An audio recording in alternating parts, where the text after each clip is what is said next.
DKCಗೆ ಕೊಡುದು ಅಂತ ಹೇಳಿ ತೀರ್ಮಾನ ಮಾಡಿದ್ರು. ಅಲ್ಲೇ ಹೋದಾಗ ನಡೆದಂತ ಘಟನೆ ಬೇರೆ ಆಯ್ತದು. ಮನೆಯವರಿಗೆ ಒಂದು ಸಂದೇಶ ಬರ್ತದೆ, ನೀವು ತಕ್ಷಣ ಈ ಕಾಲೇಜಿನ ಆಫೀಸಿಗೆ ಬನ್ನಿ ಅಂತ ಹೇಳಿ. ಸ್ವಾಮೀಜಿಗಳು ಬೇಡ ಅಂತ ಹೇಳ್ತಾರೆ, ಹೆಣ್ಮಕ್ಳು ವೇದಿಕೆ ಮೇಲೆ ಬರಬಾರ್ದು ಅಂತ ಹೇಳ್ತಾರೆ ಹೇಳಿ ಒಂದು ದೊಡ್ಡ ಅನಾಹುತವನ್ನು ಮಾಡ್ತಾರೆ. ಅಲ್ಲಿ ಒಂದು ಕಡೆಯಲ್ಲಿ ಸಮಾಜದ ಮುಂದೆ ಬೆತ್ತಲಾಗುವುದನ್ನು ನಿಲ್ಲಿಸ್ಲಿಕ್ಕೋಸ್ಕರ ಈ ಕೆಲಸ ಮಾಡ್ತಾರೆ, ಮತ್ತೊಂದು ಕಡೆಯಲ್ಲಿ ನಮ್ಮ ಜಗದ್ಗುರು ಪೀಠಕ್ಕೇನೆ ಒಂದು ಅಪಮಾನ ಮಾಡ್ತಾರೆ ಅಲ್ಲಿ. ಆದ್ರೆ ಇವರು ಜಗದ್ಗುರು ಪೀಠವನ್ನು ತೋರಿಸಿ ಮಾತನ್ನು ಹೇಳಿದ್ರಲ್ಲ, ಇದು ಇಡೀ ಹಿಂದೂ ಸಮಾಜಕ್ಕೆ ಮಾಡಿದಂತ ಅಪಮಾನ. ಒಕ್ಕಲಿಗ ಸಮುದಾಯದ ನೀಚ ನಾಯಕರು ಮಾಡಿದಂತ ಒಂದು ಷಡ್ಯಂತ್ರ ಪಿತೂರಿಯಿಂದ ಆ ತಾಯಿಗೆ ವೇದಿಕೆ ಮೇಲೆ ಹೋಗಿ ಒಂದು ಮನವಿಯನ್ನು ಕೊಡ್ಲಿಕ್ಕೆ ಆಗ್ಲಿಲ್ಲ ನೋಡಿ. 13 ವರ್ಷದಿಂದ ಆ ತಾಯಿ ಹೋರಾಟ ಮಾಡ್ತದೆ. ಈ 3 ಪಕ್ಷಗಳಿಂದ ಈ 13 ವರ್ಷಗಳಲ್ಲಿ ಅಪಮಾನವನ್ನೇ ಸಹಿಸಿದ್ದ ಆ ತಾಯಿ. ಅತ್ಯಾಚಾರಿಗಳು ಕೇಕೆ ಹಾಕಿ ಕುಣಿತಾ ಇದ್ದಾರೆ ನಮ್ಮ ಎದುರುಗಡೆ. ಮಾನ ಕೆಟ್ಟಂತ ಈ ಸರ್ಕಾರ ಇವತ್ತು ನಾಚಿಕೆ ಆಗ್ಬೇಕು.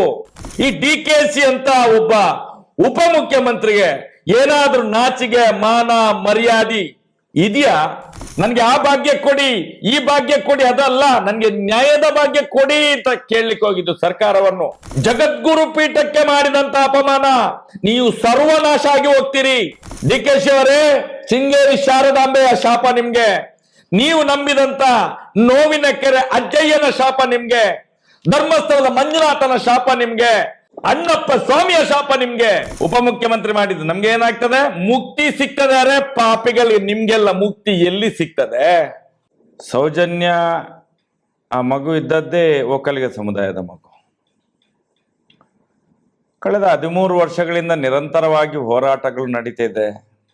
ದಕ್ಷಿಣ ಕನ್ನಡ ಜಿಲ್ಲೆಯಲ್ಲಿ ನಿರ್ಣಾಯಕ ಮತದಾರರಿದ್ದಾರೆ. 4 ಲಕ್ಷಕ್ಕಿಂತ ಜಾಸ್ತಿ ಮತದಾನ ಇವತ್ತು ಒಕ್ಕಲಿಗ ಸಮುದಾಯದ್ದುಂಟು. ನಾವು ಕಳೆದ 13 ವರ್ಷಗಳಿಂದ ಈ ರೀತಿ ಹೋರಾಟ ಮಾಡಿಕೊಂಡು ಬರುವಾಗ ಈಗ ಮುಖ್ಯಮಂತ್ರಿಗೆ ನಾವು ಮನವಿಯನ್ನು ಕೊಟ್ಟಿದ್ದೇವೆ, ಎಲ್ಲ ಕಡೆಗಳಲ್ಲಿ ಮನವಿಯನ್ನು ಕೊಟ್ಟಿದ್ದೇವೆ, ಡೆಲ್ಲಿಗೆ ಹೋಗಿದ್ದೆ, ಎಲ್ಲ ಹೋಗಿದ್ದೇವೆ.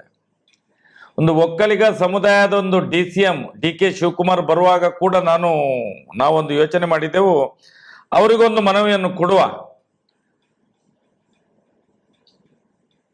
ಅವ್ರದ್ದೇ ಒಂದು ಸಮುದಾಯದ ಒಂದು ದೊಡ್ಡ ಬಿಲ್ಡಿಂಗ್ ಕಾಲೇಜ್ ಉದ್ಘಾಟನೆ ಇತ್ತು. ಅದಕ್ಕೆ DKC ಅವರು ಬರ್ತಾರೆ, ಒಕ್ಕಲಿಗ ಸಮುದಾಯದ DKC ಇವರು ಬರ್ತಾರೆ. ಅವರು ನಮ್ಮ ಉಪಮುಖ್ಯಮಂತ್ರಿ ಕೂಡ ಹೌದು, ಸಮುದಾಯದವರು ಕೂಡ ಹೌದು ಅಂತ ಹೇಳಿ ಮನೆಯವರೊಂದು ತೀರ್ಮಾನ ಮಾಡ್ತಾರೆ. ನಾವು ಕೂಡ ಒಂದು ಮನವಿಯನ್ನು ಮಾನ್ಯ ಉಪಮುಖ್ಯಮಂತ್ರಿಯವರಿಗೆ ಮಾಡಬೇಕು ಅಂತ ಹೇಳಿ ಆ ಯೋಚನೆಯಿಂದ ಅವರು ಅಲ್ಲಿಗೆ ಬಂದಿರ್ತಾರೆ.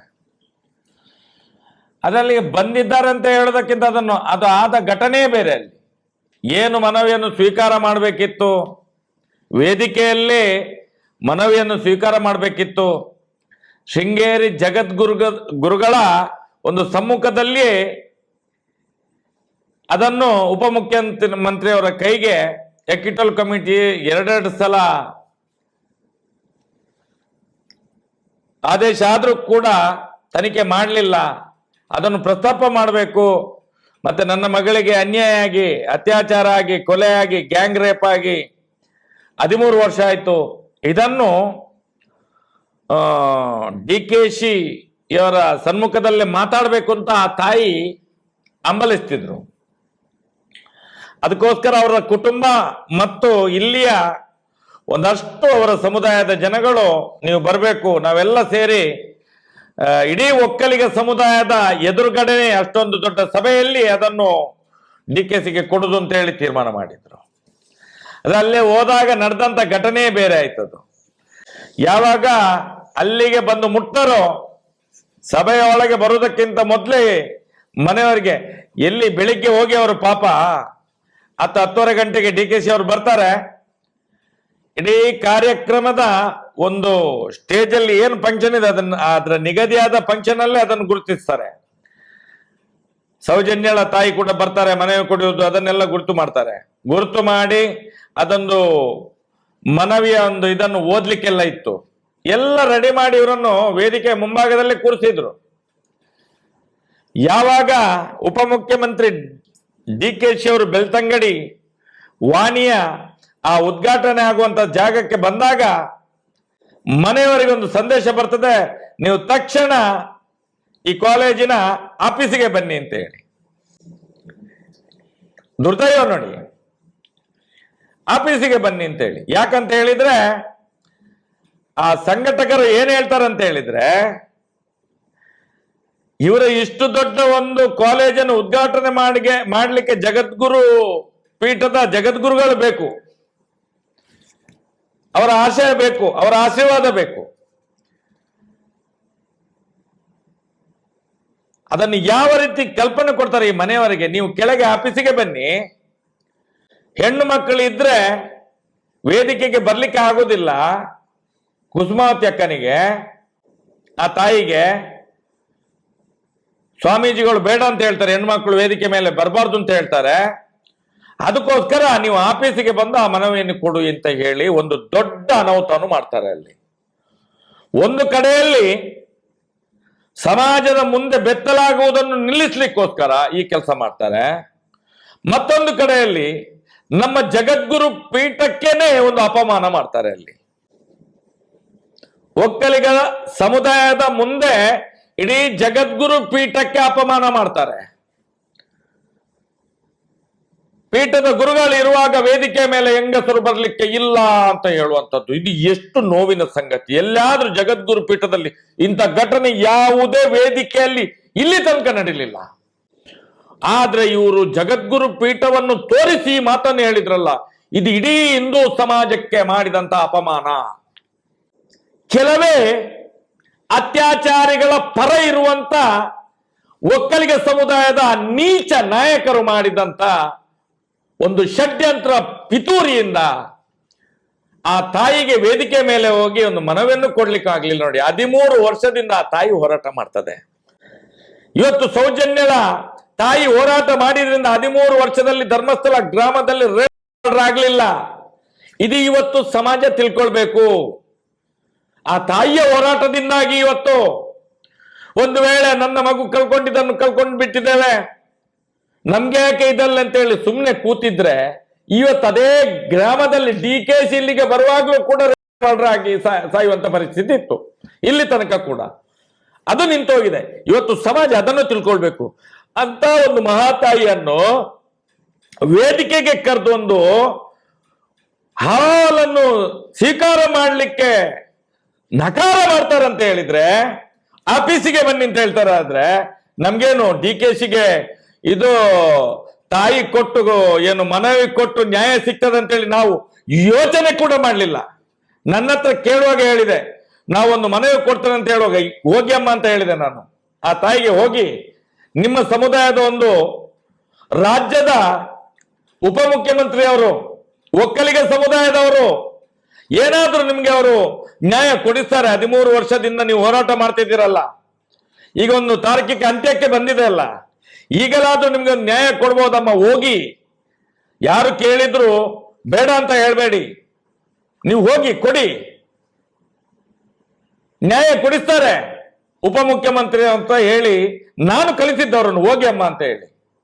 ಆದ್ರೆ ದುರ್ದೈವವಶತ್ತಲ್ಲಿ ಆಗಿದ್ದು ಬೇರೆ ಆಗಿದ್ದು, ಅಪಮಾನ ಮಾಡಿ ಕಳಿಸಿದ್ದಾರೆ. ಅಪಮಾನ ಹೆಣ್ಣು ಒತ್ತಂತ ತಾಯಿ 13 ವರ್ಷದಿಂದ ಏನು ಅಪಮಾನವನ್ನು ಈ ಸರ್ಕಾರಗಳಿಂದ ಮಾಡ್ಕೊಂಡು ಬಂದಿದೆಯೋ, ಇವತ್ತು ಬಿಜೆಪಿ ಸರ್ಕಾರ ಇರ್ಬೋದು, JDS ಇರ್ಬೋದು, ಕಾಂಗ್ರೆಸ್ ಇರ್ಬೋದು, ಈ 3 ಪಕ್ಷಗಳಿಂದ ಈ 13 ವರ್ಷಗಳಲ್ಲಿ ಅಪಮಾನವನ್ನೇ ಸಹಿಸಿದ್ದ ತಾಯಿ ಇವತ್ತು ಕೂಡ ಅಪಮಾನವನ್ನೇ ಮಾಡ್ತಾ ಇದ್ದಾರೆ. ಅತ್ಯಾಚಾರಿಗಳು ಕೇಕೆ ಹಾಕಿ ಕುಣಿತಾ ಇದ್ದಾರೆ ನಮ್ಮ ಎದುರುಗಡೆ. ಕೇಕೆ ಹಾಕಿ ಕುಣಿತಾ ಇದ್ದಾರೆ. ಈ ನೋವನ್ನು ನಾವು ಹೇಳ್ತಿರುವಂಥದ್ದು. ಇದು ಯಾವ ರೀತಿಯ ತಾರತಮ್ಯ, ಏನು ಕಾರ್ಯಾಂಗದ ವ್ಯವಸ್ಥೆ, ಏನು ರಾಜಕೀಯದ ವೈಖರಿಗಳಿದು? ಯಾವುದಕ್ಕೋಸ್ಕರ ಇವರು ನಮ್ಮ ಕೈಯಿಂದ ಮತದಾನ ಪಡ್ಕೊಂಡು, ಜನರಿಂದ ಮತದಾನ ಪಡ್ಕೊಂಡು ಈ ರೀತಿ ಜನರನ್ನು ಶೋಷಣೆ ಮಾಡ್ತಾರೆ, ದೀನ ದಲಿತರನ್ನು ಶೋಷಣೆ ಮಾಡ್ತಾರೆ. ಒಂದು ಕಡೆಯಲ್ಲಿ ಹೇಳ್ತಾರೆ 5 ಭಾಗ್ಯಗಳು, ಮಹಿಳೆಯರಿಗೆ ಫ್ರೀ ಬಸ್. ಮಾನ ಕೆಟ್ಟಂತ ಈ ಸರ್ಕಾರ ಇವತ್ತು ನಾಚಿಕೆ ಆಗ್ಬೇಕು, ನಾಚಿಕೆ ಆಗ್ಬೇಕು. ತಾಯಿಯಂದಿರನ್ನು ತೋರಿಸಿ ಮತದಾನ ಪಡ್ಕೊಂಡು ಅಧಿಕಾರಕ್ಕೆ ಬಂದು ನಾಚಿಕೆ ಆಗುದಿಲ್ಲ ನಿಮ್ಗೆ? ಮಾನ ಕೆಟ್ಟವರಿಗೆ ನಿಮ್ಗೆ. ಈ DKC ಅಂತ ಒಬ್ಬ ಉಪಮುಖ್ಯಮಂತ್ರಿಗೆ ಏನಾದ್ರೂ ನಾಚಿಕೆ ಮಾನ ಮರ್ಯಾದೆ ಇದೆಯಾ? ನಾವ್ ಯಾತಕ್ಕೋಸ್ಕರ ಆ ತಾಯಿಯಲ್ಲಿ ಹೋಗ್ತೇನೆ ಅಂತ ಹೇಳಿದ್ದು? ತನ್ನ ಮಗಳಿಗೆ ನ್ಯಾಯ ಕೇಳಲಿಕ್ಕೆ ನನ್ಗೆ ಫ್ರೀ ಬಸ್ ಕೊಡಿ, ನನ್ಗೆ ಆ ಭಾಗ್ಯ ಕೊಡಿ, ಈ ಭಾಗ್ಯ ಕೊಡಿ, ಅದಲ್ಲ, ನನ್ಗೆ ನ್ಯಾಯದ ಭಾಗ್ಯ ಕೊಡಿ ಅಂತ ಕೇಳಲಿಕ್ಕೆ ಹೋಗಿದ್ದು ಸರ್ಕಾರವನ್ನು. ಆ ತಾಯಿಗೆ ಮಾಡಿದ ಅಪಮಾನ. ಅದರ ಜೊತೆಯಲ್ಲಿ ಜಗದ್ಗುರು ಪೀಠಕ್ಕೆ ಮಾಡಿದಂತ ಅಪಮಾನ. ನೀವು ಸರ್ವನಾಶ ಆಗಿ ಹೋಗ್ತೀರಿ. ಶೃಂಗೇರಿ ಶಾರದಾಂಬೆಯ ಶಾಪ ನಿಮ್ಗೆ. DKC ಅವರೇ, ಶೃಂಗೇರಿ ಶಾರದಾಂಬೆಯ ಶಾಪ ನಿಮ್ಗೆ. ನೀವು ನಂಬಿದಂತ ನೋವಿನ ಕೆರೆ ಅಜ್ಜಯ್ಯನ ಶಾಪ ನಿಮ್ಗೆ. ಧರ್ಮಸ್ಥಳದ ಮಂಜುನಾಥನ ಶಾಪ ನಿಮ್ಗೆ. ಅಣ್ಣಪ್ಪ ಸ್ವಾಮಿಯ ಶಾಪ ನಿಮ್ಗೆ. ಏನಂತ ತಿಳ್ಕೊಂಡಿದ್ದೀರಿ ನೀವೆಲ್ಲ? ಏನಂತ ತಿಳ್ಕೊಂಡಿದ್ದೀರಿ? ದೇವರ ಹೆಸರನ್ನು ಹೇಳ್ಕೊಂಡು ಅಧಿಕಾರ ಸ್ವೀಕಾರ ಮಾಡಿಕೊಂಡು ಸತ್ಯ ಧರ್ಮದ ಬಗ್ಗೆ ಬೋಧನೆಯನ್ನು ಕೊಡ್ತೇವೆ ಅಂತ ಹೇಳಿ ಎಲ್ಲರನ್ನು ಸಮಾಜದಲ್ಲಿ ಒಳ್ಳೆಯ ರೀತಿಯಲ್ಲಿ ಕರ್ಕೊಂಡು ಹೋಗ್ತೇವೆ ಅಂತ ಹೇಳಿ ಮಾಡಿದ್ದು ನೀವು. ಸೌಜನ್ಯಳ ತಾಯಿಯ ಆ ಸೂತಕದ ಛಾಯೆ ಇನ್ನೂ ಕೂಡ ಮಾಸಿಲ್ಲ. ಏನ್ ಹೇಳ್ತೀರಿ? ವೇದಿಕೆಯಲ್ಲಿ ನಿಂತ್ಕೊಂಡು ನಾವೆಲ್ಲ ದೇವರನ್ನು ನಂಬುವವರು. ನಾನು ನೋಡಿದೆ ನಿನ್ನೆ ಈ ಉಪಮುಖ್ಯಮಂತ್ರಿ ಮಾಡಿದ್ದು. ನಮ್ಗೆ ಏನಾಗ್ತದೆ? ಮುಕ್ತಿ ಸಿಗ್ತದೆ. ಅರೆ ಪಾಪಿಗಳಿಗೆ ನಿಮ್ಗೆಲ್ಲ ಮುಕ್ತಿ ಎಲ್ಲಿ ಸಿಗ್ತದೆ? ಈ ಮಣ್ಣಿನಲ್ಲಿ ಇವತ್ತು ಮಾಡಿದ ಪಾಪ ಪುನಃ ಹುಟ್ಟಿ ಈ ಮಣ್ಣಿಗೆ ಬಿದ್ದು ಇಲ್ಲೇ ಅನುಭವಿಸ್ಲಿಕ್ಕೆ ಇದೆ ಮುಂದಿನ ದಿನಗಳಲ್ಲಿ. ಇದನ್ನು ತಿಳ್ಕೊಳ್ಳಿ. ಅದಕ್ಕೋಸ್ಕರ ಸಮಾಜ ಸತ್ತಿಲ್ಲ, ಇಂದು ಜೀವಂತವಾಗಿದೆ. ಏನು ಇವತ್ತು 1000 ಇದ್ದದ್ದು ಲಕ್ಷ ಆಗಿದೆ, ಲಕ್ಷ ಇದ್ದದ್ದು ಕೋಟಿ ಜನಗಳು ಇವತ್ತು ಸೌಜನ್ಯಳ ಆ ಸಾವಿನ ನೋವಿಗೆ, ಆ ಅತ್ಯಾಚಾರದ ಬರ್ಬರತೆಗೆ ಒಗ್ಗಟ್ಟಾಗಿ ಹೋರಾಟ ಮಾಡುವಂತ ಒಂದು ದೊಡ್ಡ ಹೋರಾಟಕ್ಕೆ ಮುಂದಡಿಯನ್ನು ಇಡ್ತಾ ಇದ್ದೇವೆ ನಾವು. ಇದು ನಮ್ಮ ಶಕ್ತಿ, ಸೌಜನ್ಯ ಹೋರಾಟಗಾರರ ಶಕ್ತಿ. ಇದೆಲ್ಲ ರಾಜಕೀಯ ಪಕ್ಷದ ನಾಯಕರ ತಲೆಯಲ್ಲಿ ಇರಲಿ.